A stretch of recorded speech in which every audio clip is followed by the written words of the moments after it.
Redeemer lives.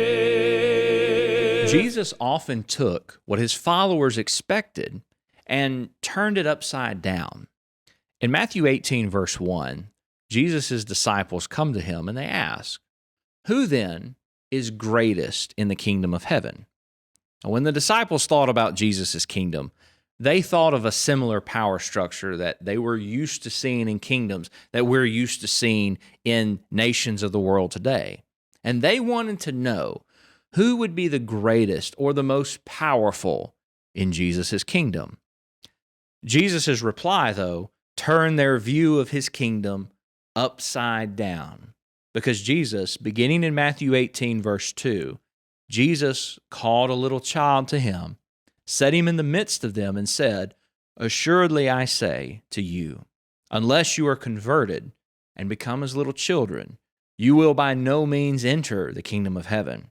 Therefore, whoever humbles himself as this little child is the greatest in the kingdom of heaven."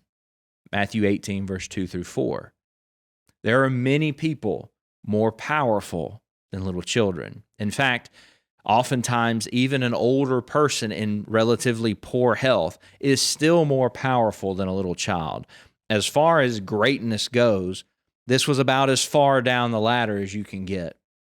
In Jesus' kingdom, humility is valued over our definitions of greatness. However, Jesus didn't just tell others to serve. As the master and the king, he came to be a servant himself, as Jesus says in Matthew 20, verse 25 through 28.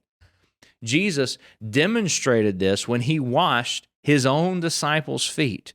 In John chapter 13, beginning with verse 12, it says, "So when he had washed their feet, taken his garments, and sat down again, he said to them, 'Do you know what I have done to you? You call me teacher and Lord, and you say, well, for so I am. If I then, your Lord and your teacher, have washed your feet, you also ought to wash one another's feet. I've given you an example that you should do as I have done to you.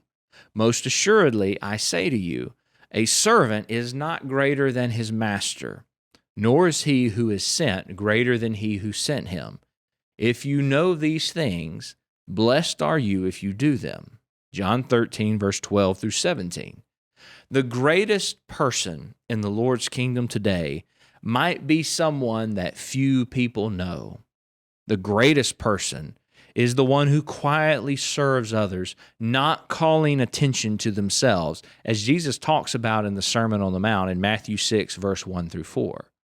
Whenever we think about doing something for recognition in the Lord's kingdom, let's always remember who the Lord truly considers to be great. Centered on Christ is emailed as an article 5 days a week.